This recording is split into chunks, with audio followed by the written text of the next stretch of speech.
안녕하십니까. 이번 시간에는 서양 윤리사상 아우구스티누스에 대해서 한번 배워보도록 하겠습니다. 자, 우리 그리스도교와 사랑의 윤리 들어가는 것이고요. 자, 이런 딜레마가 하나가 있는데 이거 한번 소개해 드릴게요. 자, 신이란 존재는 전지전능하고 모든 것을 알고 모든 것을 할 수 있는 능력이 있고 선한 인격적 창조자다. 그런데 세상에는요, 악이 존재해요.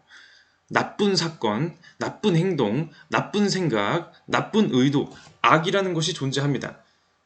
어떻게 된 거죠? 선한 신이 모든 것을 할 수 있는 신이 세상을 만들었는데 왜 이 세상엔 악이 있습니까? 선한 신이 악을 창조한 걸까요? 모순이잖아요. 1과 2가 조화될 수 있는 방법은 무엇일까? 고대 그리스에도 사상가들이 이런 비슷한 고민들을 했었는데 기독교 시대에도 이런 고민이 당연히 있을 수밖에 없다는 것이고요. 오늘은 그것에 대해서 이제 답변을 제시한 아우구스티누스에 대해서 한번 들어보도록 하겠습니다.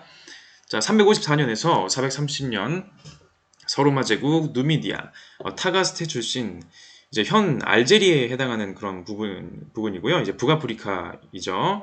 자, 교부 철학자이자 은총의 학자라고도 불립니다. 자, 은총이란 단어를 강조한다는 점 기억하실 것이고요. 자, 이 교부라는 그런 말이 왜 나오냐면요. 그 당시에 로마 시대 아닙니까? 로마 시대 중에서도 그 로마 제국이 기독교를 공인하고 바로 그런 시대였죠. 그런 시대에 교회의 교리가 여러 가지로 흩어져 있었죠. 그 교리를 하나로 모아서 기독교는 이런 겁니다. 라고 일관성 있게 제시하는 데 도움을 주었던 학자들, 교부 철학자들 되겠습니다. 아우구스티누스는요, 이제 그 자신의 고백록이라는 책에서 본인의 인생에 대해서 이제 제시해주고 있는데요. 자, 북아프리카 항구 도시 히포. 자, 히포의 이제 아우구스티누스라고도 부르고요. 어린 시절 이제 독실한 그리스도교 신앙을 가진 어머니 밑에서 영향을 받았으나, 자, 어머니와 아버지가 있었는데 아들을 공부시키기 위해서 부모님이 유학을 보냅니다. 자, 멀리 있는 학교에 보내게 되죠. 근데 그 학교에서 그리스 로마 철학 그리고 당시 유행했던 마니교라고 하는 종교에 심취하게 되는 것인데요. 마니교 어떤 종교다? 선은 빛이고 악은 어둠이라고 하는 이원설을 주장한 사상이다. 여러분 조로아스터교라고 그 이란 그러니까 과거에 페르시아 지역에 있었던 그 종교 아십니까? 조로아스터교 같은 경우에는요. 세상에 악의 존재를요. 이렇게 설명합니다. 세상에는 선의 신과 악의 신이 있다. 선의 신과 악의 신이 대립하는 것이 우리의 현실이기 때문에 선도 있고 악도 있는 거예요. 당연히 우리는 선의 신을 따라가야 하는 것이고요. 결과적으로는 선의 신이 이길 것이다라고 얘기하는 명백히 선과 악이 존재하고 둘이 경쟁적인 대립을 하는 것이죠. 이런 식의 사상과 유사하게 마니교도 선과 악을 그런 식으로 설명합니다. 자, 그러면은 선악의, 악의 존재를 아주 명쾌하게 설명하기 때문에 그리스도교에서는 신이 유일무이한 절대적인 존재인 신이거든요. 여기서 아까 봤었던 그런 딜레마 해결하기 참 어렵다는 것이죠. 마니교에 심취하게 되고요. 신으로부터 멀어져 방탕한 생활에 빠지기도 했다. 그 어떤 여인하고 이제 동거 생활을 하는데 결혼 없이 동거 생활하면서 사생아를 낳는 등 이제 그런 일들을 이제 하게 되는데 물론 요즘에 이제는 그 결혼 제도라는 것이 어떤 것이냐에 대한 여러 가지 다양한 생각들이 있긴 한데 저 당시에는요 결혼하지 않고 애를 낳는다? 이건 떳떳한 결혼이 아닌 것이고요. 본인이 생각하기에도 떳떳한 결혼이 아니었고 육신의 정욕에 따라서 내 육체적인 쾌락을 위해서 그 연인과 지냈을 뿐이다라고 회고하는 것이죠. 자, 수사 교수를 할 정도로 뛰어난 철학적 재능을 가지고 있었는데요. 자, 종교적인 신비 체험을 하나 합니다. 자, 부모님의 그러한 이제 뜻에 따라서 자, 어머니 이제 모니카가 되겠죠. 뜻에 따라 이제 유학하게 되고요. 자, 방탕한 생활을 하다가 신으로부터의 먼 생활을 하다가 본인도 느낀 거예요. 아, 내 인생 이거 안 되는데? 내 인생 너무 죄에 빠져 있는 거 아닌가? 내 인생 이래도 되나? 그러던 어느 날 나는 죄에 얽혀 있는 것만 같아 애처로운 목소리로 부르짖었습니다. 때마침 이웃집에서 들려오는 소리가 있었습니다. 소년인지 소녀인지 분간이 가지 않았으나 연달아 노래로 되풀이된 소리로 집어라 읽어라 집어라 읽어라 라는 것이었습니다. 저는 이는 곧 하늘이 시키는 일, 곧 성경을 펴고 첫눈에 띄는 대목을 읽으라는 것으로 단정했습니다. 성경을 집어 들어서 딱 펴니까 첫눈에 들어오는 구절은 이러했습니다. 폭식과 폭음과 음탕과 방종과 쟁론과 질투에 나가지 말고 오직 주 예수 그리스도를 입을지어다. 또한 정욕을 위해 육체를 섬기지 말지어다. 라고 하는 로마서 9절이 되겠네요. 더 읽을 마음도 그럴 필요도 없었습니다. 이 말씀을 읽은 후 내 마음에는 진리를 깨친 기쁨이 넘치고 무명에 온갖 어두움이 쓰러져 버렸습니다. 본인의 고백록에서 우리 그 또 3대 고백록 중 하나로 불리는 유명한 고백록이기 때문에 여러분 한번 읽어보시고, 자, 그 성경 말씀을 읽고서 이제 본인의 죄를 이제 절실하게 느끼고서 깨닫고 회개하는 모습이 되겠네요. 그죠? 자, 그래서 그 이후에 그 또 열심히 연구를 해가지고 그리스도교 정립에 기여했다라고 하네요. 고백록, 삼위일체론, 신국론 등등 어마어마하게 많은 저수를 썼다고 합니다. 오늘 보게 될 내용은요, 주로 이제 신국론에 나오는 내용들이 많을 거예요. 자, 그 이 시대에는요, 테르툴리아누스를 비롯해서 이런 교부들이 히랍 철학을 이제 상대하면서 저런 불신앙적인 철학은 반기독교적인 철학, 이거 안 된다, 이런 식으로 생각했던 때였고요. 분명히 그리스도교가 로마의 공식 종교로서 로마 제국의 종교로 널리 퍼져 나가야 되거든요. 그런데 이미 그리스에는 소크라테스, 플라톤, 아리스토텔레스, 에피쿠로스, 스토아 이런 식의 철학적인 유산들이 이미 굳건하게 있었고요. 이런 적대자들은 기독교에 대해서 이런저런 의문을 제기하면서 합리적인 공격을 하는 것입니다. 아까도 봤던 것처럼, 아니 신이 있고 전지전능하고 선한데 세상에 왜 악이 있냐? 이 신이 만든 거야? 아니면 신은 이걸 없앨 능력이 없는 거야? 이런 식으로 이제 비판하는 것이죠. 이런 교양 있는 적대자들에 대해서 기독교가 스스로를 변호하고 이들을 개종시켜야 할 필요성이 대두가 됩니다. 힘으로 개종시키는 게 아니라, 억지로 개종시키는 것이 아니라, 회유해서 개종시키는 것이 아니라 충분한 철학적인 태도로서 설득을 시키는 것이죠. 또한 거대하게 형성된 카톨릭 제도를 옹호하고 확고하게 해줄 철학적 원리가 필요하게 되는 것이고요. 기독교도들 간의 신념의 통일, 기독교들끼리 서로 다른 말 하면 되겠습니까? 서로 믿음에 대해서 전혀 다른 말하고 모순적인 얘기한다? 문제가 있죠. 도덕적 실천의 통일, 조직의 통일을 위해서 통일적인 기독교의 이념, 일관성 있고 철학적이고 설득력 있는 기독교의 이념이 정립이 될 필요가 있다는 것입니다. 그래서 바로 그 아우구스티누스, 교부 철학자 아우구스티누스가 큰 역할을 했다는 것입니다. 이 사람은요, 플라톤의 이원론, 플라톤의 영향을 받았고요. 그리고 플라톤을 계승한 신플라톤주의자들의 영향을 받았다라고 알려져 있습니다. 자, 플라톤의 영향을 받았으니까 재밌죠? 자, 그리스의 그런 적대자들, 철학적인 적대자들에 대항하기 위해서, 야, 너네들이 말하는 그 플라톤, 내가 그걸 활용해가지고 기독교 설명해 줄게, 이렇게 가는 것이죠. 플라톤 다시 복습해 봅시다. 플라톤은 이데아 세계와 현실 세계를 분리해요. 이데아 세계는요, 이데아는 뭐다? 완전한 것이고요. 완전하기 때문에 무한하고 불멸하고 어디에나 있는 보편적, 그리고 변하지 않죠. 이게 실제고요. 이건 물질이 아닙니다. 가지계, 오로지 지성으로만 파악할 수 있고요. 이게 오리지널, 원본이고 순수하고 모든 것의 존재의 원인이다. 반면에 현실 세계는요, 유한하기 때문에, 불완전하기 때문에 언제든지 변할 수가 있고 상대적이고요. 그림자에 불과하고 물질이고 감각으로 파악되는 것이고요. 오리지널이 아니라 모방이다. 그것도 100%도 아니고 억지로 따라한 모방이다. 순수하지 못해요. 불순물이 섞여 있어요. 존재 결과에 해당한다라는 것이죠. 그래서 자, 이어서 봅시다. 플라톤. 자, 플라톤에게 있어서 인간에게는 이성과 기계와 욕구라는 측면이 있고요. 국가에는 통치자, 수호자, 생산자가 있는데 이 각각이 해당하는 그런 덕들, 지혜, 용기, 절제가 조화를 이룰 때 우리는 정의로울 수 있다. 정의로워야지 행복할 수가 있다. 이게 건강한 것이고 이게 아름다운 것이다. 지혜, 용기, 절제, 정의라고 하는 네 가지의 덕, 플라톤의 사주덕을 얘기해주고 있습니다. 자, 이거 다시 복습했고요. 이거 기억하시고요. 플라톤을 이어받은 신플라톤주의자 플로티노스의 의견도 겸사겸사 보고서 가보도록 하겠습니다. 자, 신플라톤주의는요, 플라톤주의에 대한 나름의 해석을 이제 시도했다는 점에서 의의가 있는데, 세상을요, 유출설로 설명을 해요. 세상은 유출로 인해서 만들어진 것이다. 존재의 위계, 가장 훌륭한 존재에서부터 가장 열등한 존재에 이르기까지 존재의 그런 계단 같은 것이 있다는 것이죠. 이것을 완전한 일자라는 것으로부터의 유출이다. 라고 설명해요. 자, 더 원, 일자, 단이라는 존재, 완벽한 어떤 존재가 있어요. 그 가장 완벽한 존재에서부터 완전성이 유출되는 것이죠. 그러면은 자, 100% 완벽한 존재가 있으면요. 여기서 완전성이 좀 유출이 됩니다. 그러면은 99% 완벽한 존재가 생기겠죠? 여기서 또 유출돼가지고 80%, 75% 나머지 이런 식으로 가장 완벽한 존재로부터 가장 열등한 존재에 이르기까지 존재의 위기를 설정할 수가 있게 됩니다. 마치 플라톤이 선의 이데아, 이데아의 이데아, 모든 것의 이데아, 모든 것의 원인이 되는 그것이 바로 태양과 같다라고 비유했잖아요. 보시면은 태양에서 멀어지면 멀어질수록요. 똑같이 태양을 바라보고 있다고 하더라도 도달하는 빛이 희미해질 수밖에 없습니다. 지구에서 보는 태양과 명왕성에서 보는 태양은요.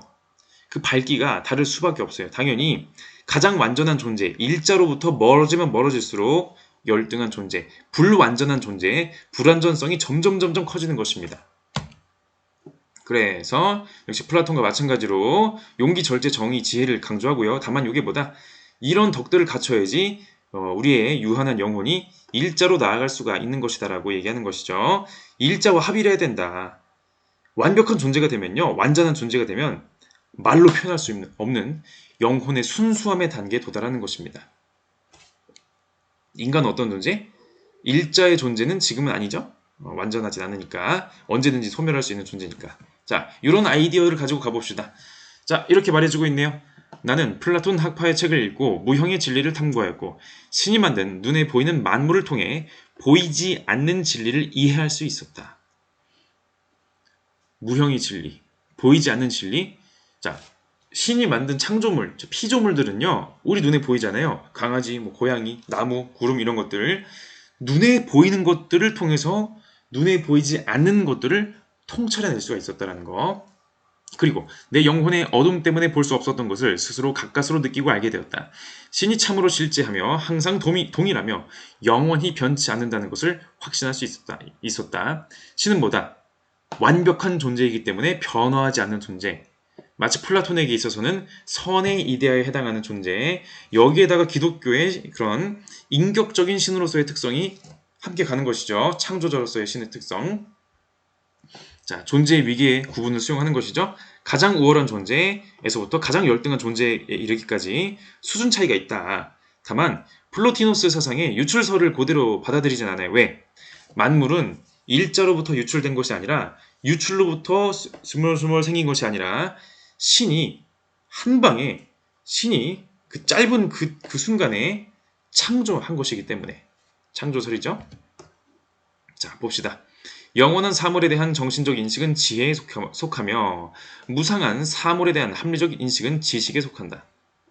자, 영원한 것에 대한 인식, 무상한 것에 대한 인식.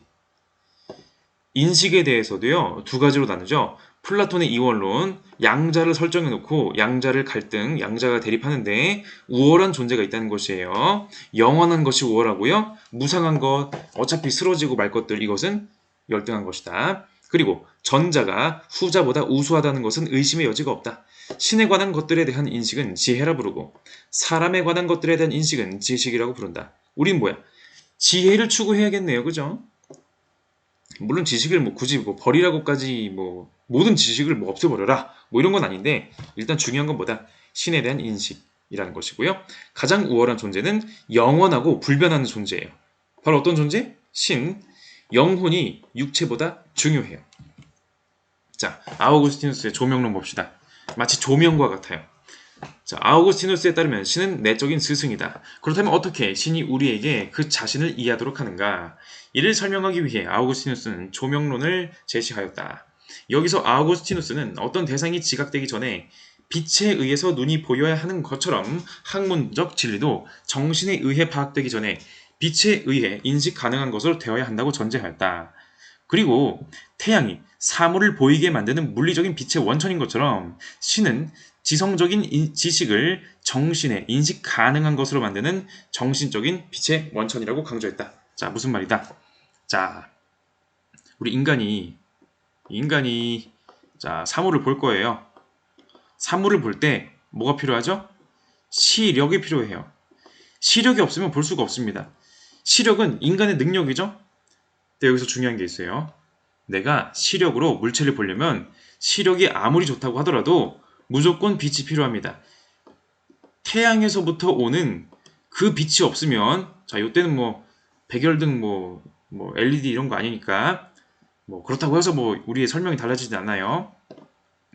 태양에 의한 근원적인 빛이 없으면은 물체를 볼 수가 없다라는 것이죠. 마치 인간이 이성이라고 하는 능력을 가지고 있지만 무언가를 인식하기 위해선 신이 필요하다. 신 없이는 안 된다는 것이에요. 신이야말로 진리의 원천이다. 근본적인 원천이라는 것이죠. 인간이 그 사람이 아무리 똑똑하다고 하더라도요, 신의 도움 없이는 불가능하다라는 거. 자, 플라톤을 비롯한 고대 그리스 사상가들은 이성을 통해 진리 인식할 수 있다. 반면 아우구스티누스는 이성이 아무리 뛰어난다고 하더라도 인간은 유한한 존재일 뿐이에요. 어차피 사그러질 존재일 뿐이다. 인간 자만하지 말라는 것이에요. 영원한 진리, 유한한 인간이 영원한 진리를 파악하는 것은 사실상 불가능입니다. 완전히 파악할 수는 없고요. 단지 그것의 편린, 일부분만 우리가 짐작할 뿐이에요. 따라서 사물을 지각하기 위해 마치 태양이 있어야 되는 것처럼 진리를 위해서는 영혼의 조명, 신이 있어야 된다. 신이 영혼의 조명을 비추어 주셔야지만 가능하다는 것이에요. 그래서 이것도 되게 유명한 그런 구도의 그림이거든요. 자, 한창 이제 아우구스티누스가 삼위일체라는 것을 연구할 때, 삼위일체 뭡니까? 성부, 성자, 성령이 서로 다른 존재인 것처럼 보이지만 사실은 하나의 신적인 존재인 것이다라고 하는 거. 셋이지만 하나이고 하나이지만 셋인 거예요. 자, 어쨌든 이 삼위일체에 대해서 연구하는데, 바닷가에서 모래를 파고 바닷가 모래사장에 판 모래에다가 바닷물을 넣는 아이를 봐요. 뭐하고 있니? 모래 구멍에 바다를 옮기고 있습니다. 저 큰 바다를 어찌 작은 웅덩이에 옮기겠느냐 라고 말하자 이렇게 답변하는 거죠. 아이가. 아저씨가 하는 일도 마찬가지 아닙니까? 유한한 인간의 이성으로 무한한 진리인 삼위일체를 완전히 이해하려고 하고 이를 인간의 언어로 기록하려 하다니, 이거 어찌나 부질없습니까? 어찌나 한계가 있습니까? 셋이면서 하나이고 하나이면서 셋이라고? 인간의 머리로는요, 삼위일체가 명쾌하게 인식이 잘 안 되는 것 같아. 뭐 어떻게 저런 게 가능한 거야? 하지만 그것은 무한한 진리이기 때문에 유한한 인간이 파악하기 어렵다는 거. 삼위일체를 이해하기 위해선 신의 도움 필요하다. 로벤스의 그림 되겠죠?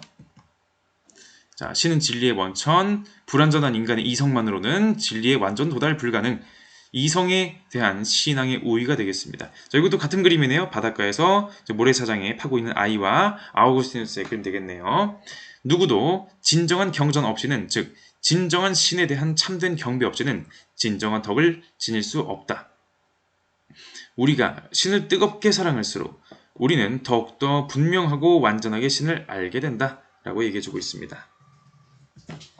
자, 그래서 우리의 아우구스티누스는요, 우리 인간에게는요, 두 가지의 세계가 있다. 두 가지의 나라가 있다. 우리 인간은 두 가지의 나라에 동시에 속하고 있습니다. 마치 플라톤이 보기에 인간은 이데아가 반영된 존재이지만 현실 속에서 살아가고 있는 그런 이중적인 존재인 것처럼 두 개의 국가가 있어요. 이 국가는요, 법적인 의미의 국가가 아니라 심리적인 의미의 국가, 도덕적 의미의 국가, 종교적 의미의 국가, 우리 마음속에 있는 국가란 말입니다. 첫 번째, 천상의 국가이자 신의 국가가 있어요. 두 번째, 지상의 국가이자 인간의 국가가 있습니다. 어떤 국가가 더 우월한지는 아시겠죠? 어떤 국가를 추구해야 될지 벌써 감이 오시죠?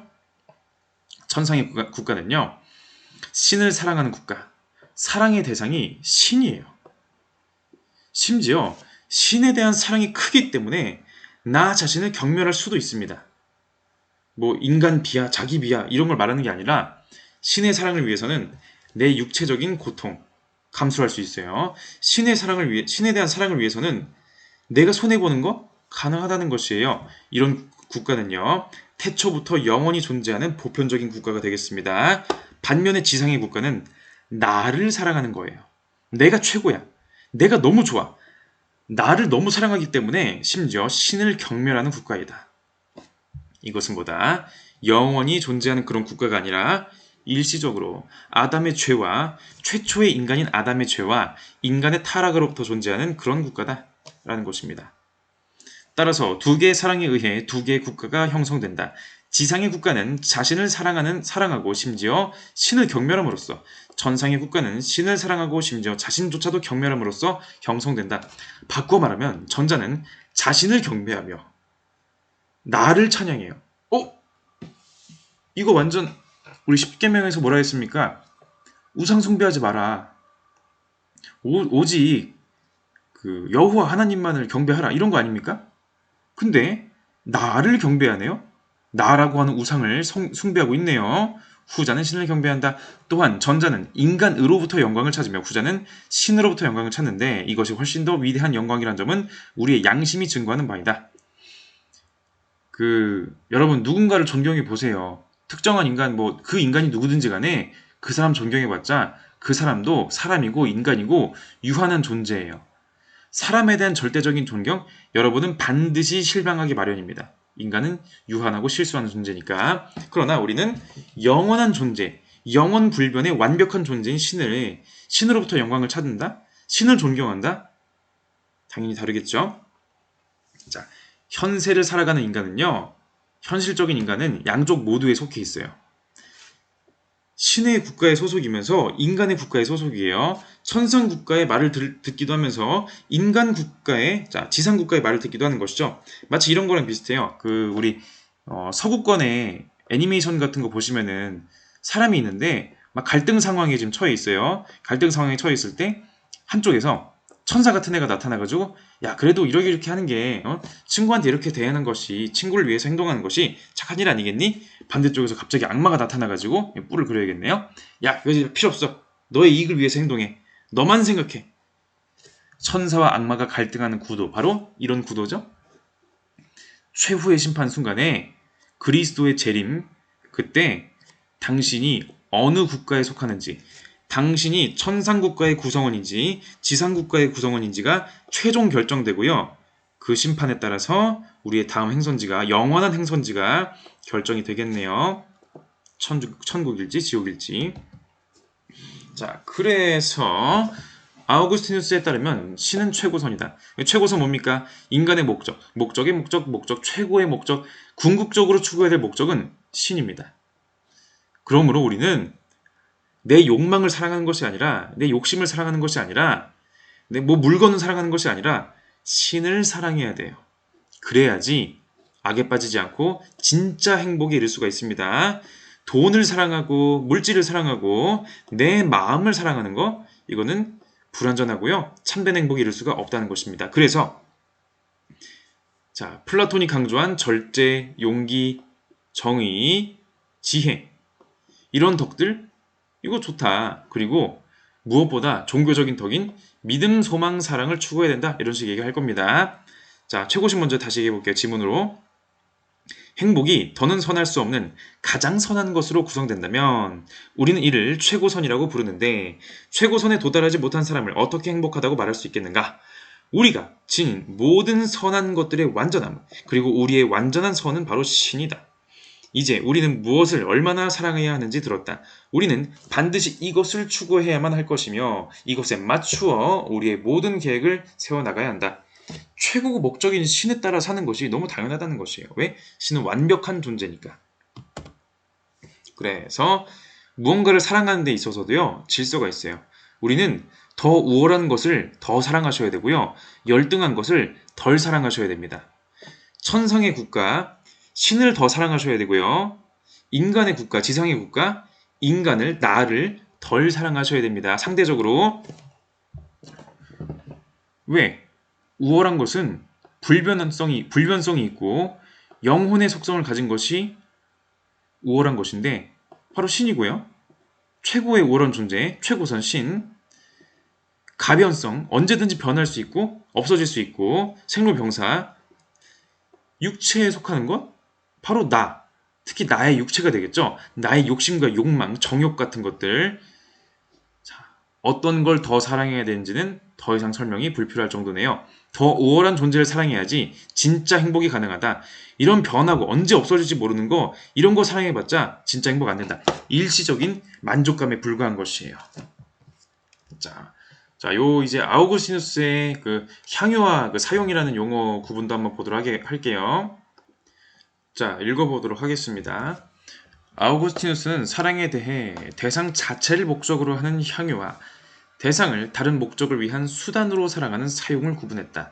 그리고 그는 인간을 중심으로 인간보다 상위의 것들, 즉 정신적인 것들은 향유해야 되고 인간보다 하위에 있는 것들, 동식물 즉 무생물들은 사용해야 한다고 보았다.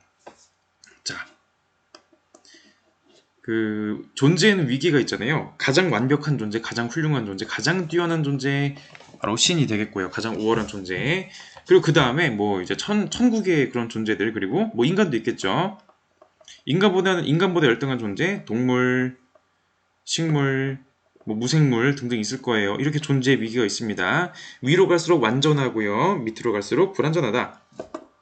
이때 사용은 뭐다? 향유는 뭐다? 향유는요, 대상 자체를 목적으로 하고요. 상위의 존재에게 우리는 향유하는 거예요. 상위의 존재를 목적으로 사랑해야 돼요. 상위의 존재 그 자체를 위해서 마음을 써야 된다는 것이고요. 반면에 하위의 존재에게는요, 그것을 우리가 도구로, 수단으로 쓰는 겁니다. 인간은 정신적이고 신적인 것을 향유, 목적으로 좋아해야 되고 사랑해야 되고, 반면에 육체라든지 아니면은 무생물, 동물 등등은 이제 사용해야 된다라고 보는 것이죠. 자, 돈 뭡니까? 돈은요, 무생물이에요. 그러므로 돈 그 자체는 목적이 아닙니다. 돈 그 자체가 목적이 된다면 이것은 사용의 대상을 향유해버렸네요? 문제가 있네요. 존재의 위기에 어울리지 않네요. 자, 돈 자체를 목적으로 삼는다? 돈을 위해서는 다른 것을 희생하게 됩니다.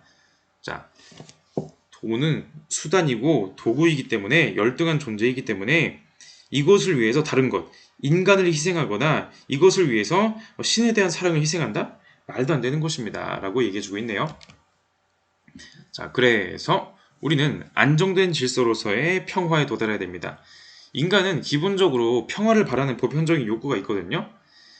전쟁, 침략을 통해서 자, 우리와 싸우는 존재가 없으면 평화로워지겠지? 우리의 적들을 다 없애버리자. 이런 식의 평화가 아니라 그런 평화는 정의롭지가 않습니다. 강요된 질서이고 자연적 질서의 왜곡이에요. 신이 창조한 세계의 질서, 신적인 질서에 어울리는 그러한 사랑을 해야 된다. 그래야지 평화로워진다고 얘기하는 것입니다. 자, 육체의 평화는 각 부분들이 적절한 비율에 맞게 배열됨으로써 이루어진다. 비이성적인 영혼의 평화는 욕구들이 조화롭게 평정을 이룸으로써 얻어지고, 이성적인 영혼의 평화는 지식과 행위의 조화를 통해 이루어진다. 육체의 영혼과 평화는 살아있는 존재인 인간의 잘 질서 잡힌 조화로운 삶과 건강이다. 신과 인간 사이 평화는 잘 질서 잡힌 신앙을 가지고 영원한 법칙에 따르는 것이다. 인간과 인간 사이 평화는 잘 질서 잡힌 화합이다. 천국에서의 평화는 완벽한 조화의 질서 안에서 신을 향유하는 것이며 신 안에서 모두가 서로 조화의 질서를 이루는 것이다. 존재의 세계, 창조된 세계는요, 창조자에 의해 질서 지어진 것이 있어요. 질서에 맞게 사랑하셔야 됩니다. 우월한 것을 더 사랑하셔야 되고요. 열등한 것은 사용하셔야 되는 것입니다. 그래야 평화롭다. 내 마음도 평화롭고 이 세계도 평화로운 것이에요. 그래서 최고의 선, 신을 사랑하는 것, 이게 바로 최고의 덕이 되겠습니다. 자, 우리 마태복음, 매튜, 예수께서 가라사대 네 마음을 다하고 목숨을 다하고 뜻을 다하여 너희 하나님을 사랑하라. 신에 대한 사랑. 그리고 이것이 크고 첫째는 계명이요, 둘째는 그와 같으니 네 이웃을 너희 몸과 같이 사랑하라. 내 몸을 끔찍하게 아끼는 것처럼 이웃을 사랑해라. 신에 대한 사랑이 가장 먼저고요, 가장 중요하고 가장 근본이 되고요, 신의 창조물, 그 다음이 되겠네요. 그 다음에 대한 사랑, 역시 질서 잡힌 사랑이 되겠습니다. 만일 신이 인간의 최고선이란다면 그 최고선을 구하는 것이 잘 사는 일이므로, 잘 산다는 것은 분명히 마음을 다하고 목숨을 다하고 뜻을 다하여 신을 사랑하는 것에 다름이 아니다 라고 얘기해주고 있습니다. 자, 플라톤이 말하는 사주덕 있잖아요. 지혜, 용기, 절제, 정의. 자, 플라톤 나름의 설명이 있었잖아요. 자, 이것은 역시 아우구스티누스가 플라톤적인 이런 덕들을 기독교적으로 해석을 하게 됩니다. 절제란 뭐다? 자신을 완전히 신에게 바치는 거예요. 내 욕심, 내 욕망을 위해서 사고하는 것이 아니라 신에게 바치는 것. 용기는 뭐다? 신 자체를 위해서 내 모든 걸 감당할 수가 있는 것입니다. 내가 이제 뭔가 피해를 보더라도, 내가 뭔가 육체적인 위기를 겪더라도 이제 감수할 수 있는 그런 마음이 되는 것이고요. 정의는 뭐다? 신에게만 헌신하는 사랑. 지혜는 신을 지향하는 데 필요한 것이 무엇인지 그걸 분별하는 사랑이다. 결국 다 뭐죠? 지혜, 용기, 절제, 정의는요, 전부 다 신에 대한 사랑이에요. 신에 대한 사랑의 구체적인 다른 표현일 뿐이죠. 변형일 뿐이에요. 근본은 같다. 여기에 자연 철학이 있다. 왜냐하면 만물의 모든 원인은 창조자인 신 안에 있기 때문이다. 그리고 여기에 윤리학이 있다. 왜냐하면 사랑해야 할 대상인 신과 이웃을 타당한 방법으로 사랑하지 않고는 선하고 올바른 삶이란 불가능하기 때문이다. 라고 얘기해주고 있습니다. 그래서 기독교적인 덕, 우리 플라톤이 강조하는 절제, 용기, 정의, 지혜, 기독교적으로 해석할 수 있고요. 그리고 기독교적인 덕인 믿음, 소망, 사랑도 역시 중요하다는 점을 기억하시면 되겠습니다. 그런즉 믿음, 소망, 사랑 이 세 가지는 항상 있을 것인데 그 중에 제일은 사랑이다라고 성경에 쓰여 있네요. 자, 우리 처음에 봤었던 그 질문 한번 다시 되돌아보도록 하겠습니다. 신에 대해서 회의주의적인 입장이 있었죠. 신이 있는 거 맞아? 신이 있으면 이거 어떻게 해결할 건데? 신이 있다면 무형적이거나 유형적이거든요. 자, 모든 존재는 유형이거나 무형이에요. 그런데 무형적이면 찾아낼 수가 없어요. 알 수가 없죠.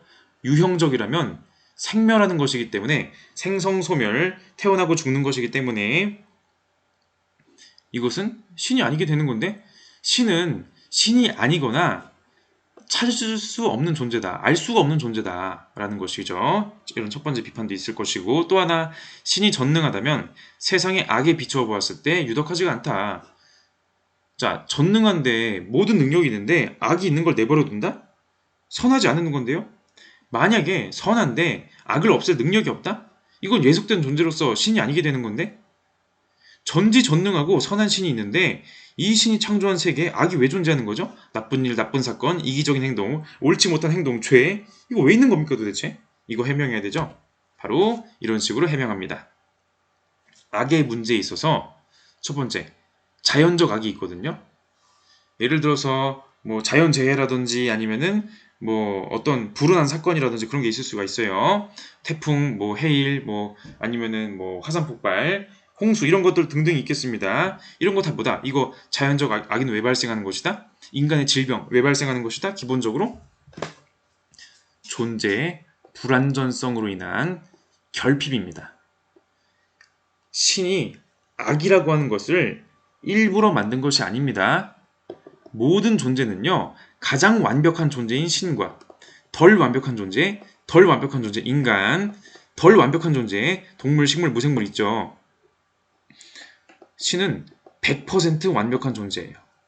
완전하기 때문에 변화하지 않고요, 나쁠 수가 없습니다. 불선은 있을 수가 없어요. 반면에 인간은 신보다는 덜 선합니다. 예를 들어 한 80%라고 칩시다.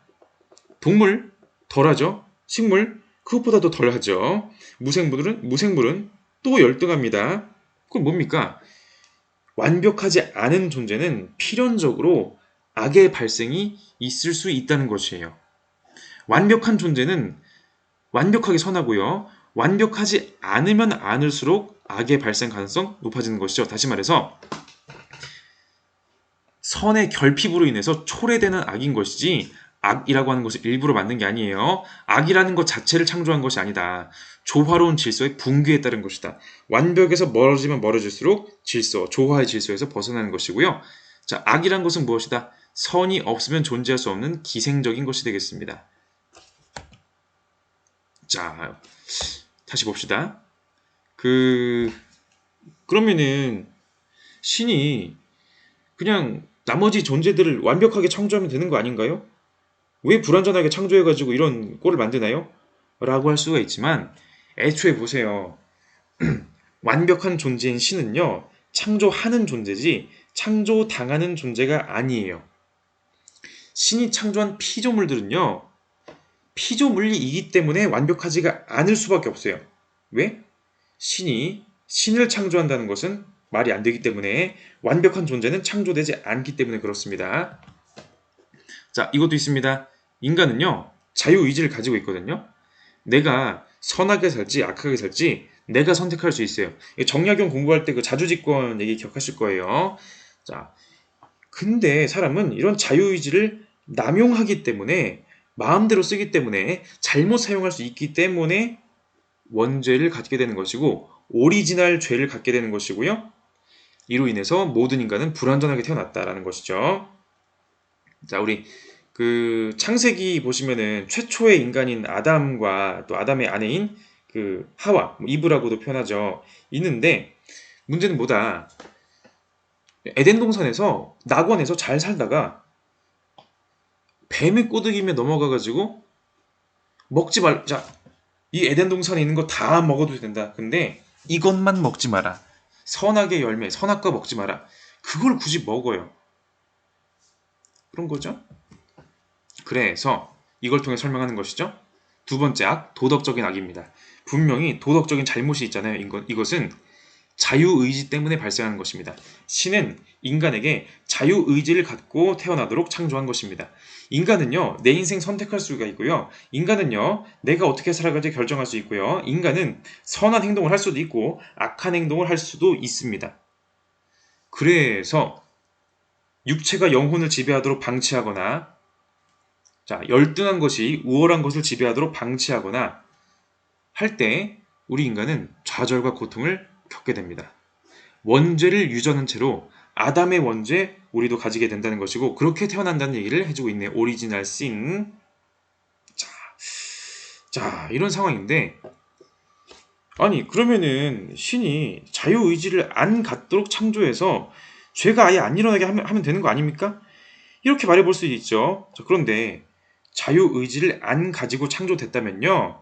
그것은 자유로운 인간이 아닙니다. 기계나 무생물이랑 뭐가 다릅니까? 인간은 그러면 선택할 권리가 없고요. 선택할 능력도 없고요. 아무것도 못하고 그냥 기계처럼 태엽처럼 살아 움직이는 것이에요. 그런 존재를 창조한 것이 아닙니다. 자유의지를 가지고 선과 악을 택할 수가 있어요. 선과 악을 택할 수 있다고 했지 악을 택하라고 하는 건 아닙니다. 선을 본인의 의지대로 택하도록 창조하는 것이죠. 자, 그래서 인간은 구원에 이르러야 되는데 그 원죄로부터의 구원, 죄로부터의 그 빠져나감, 완전한 선으로 향하는 길, 이거 뭐다? 신의 은총에 의해서만 가능해요. 왜? 인간은 불완전한 존재니까. 인간은 언제든지 타락할 수 있는 존재니까. 천상의 나라와 지상의 나라 사이에서 갈등하는 존재이기 때문에 그렇습니다. 자, 신은요, 이성적으로 우리가 만나는, 이성적으로 인식하는, 이성적으로 파악하는 그런 객관적인 대상이 아니고요. 자연물이 아닙니다. 인간이 기계로 증명하고 어떤 것으로 증거를 찾아낼 수 있는 존재가 아니고요. 뭐다? 실존적으로 만나야 될, 지금 여기에 있는 내가 적극적으로 만나야 될 인격적 존재인 것입니다. 무생물 아니에요. 인격적 존재. 오직 신앙을 통해서, 믿음을 통해서 신에게 귀의해야 됩니다. 그리스도의 부활을 믿습니까? 이런 거죠. 결국 아우구스티누스는 신을 온전히 사랑하고 이웃을 진정으로 사랑할 수 있는 길은 오직 신앙을 통해서, 오직 신앙, 믿음을 통해서 신에게 귀의하고 신과 실존적 만남하고 신과 하나가 되어야 된다고 말하고 있습니다. 천국에서의 삶이 되겠네요. 그죠? 신의 은총에 의해서만 가능하다는 거. 왜? 신의 아가페적인 사랑이 있기 때문에, 무조건적이고 절대적인 흘러넘치는 사랑이 있기 때문에 우리는 신에게 귀의할 수 있는 것입니다. 신의 계시는요, 우리의 마음 안에 드러나는 것이에요. 그래서 이런 것들을 통해서만이 구원받을 때만 진짜 행복, 완전한 행복 가능하다라고 얘기해주고 있습니다. 자, 이런 그 아우구스티누스의 사랑은 고대 그리스의 플라톤을 활용해가지고 이제 플라톤과 이제 신플라톤주의를 활용해서 그리스도교를 설명했다는 점에서 상당히 또 의미가 있다라고 할 수가 있겠고요. 인간의 이성과 의지는 한계가 있다. 이것만 가지고 안 된다. 신이 필요하다. 신적인 사랑, 신의 은총이 필요하다고 얘기해 주는 점, 기독교 윤리 사상을 이제 정립하는 것이고, 나중에 그 정의 전쟁론과 같은 주장들이 더 있거든요. 요건 이제 나중에 또 다뤄보도록 하겠습니다. 자, 감사합니다.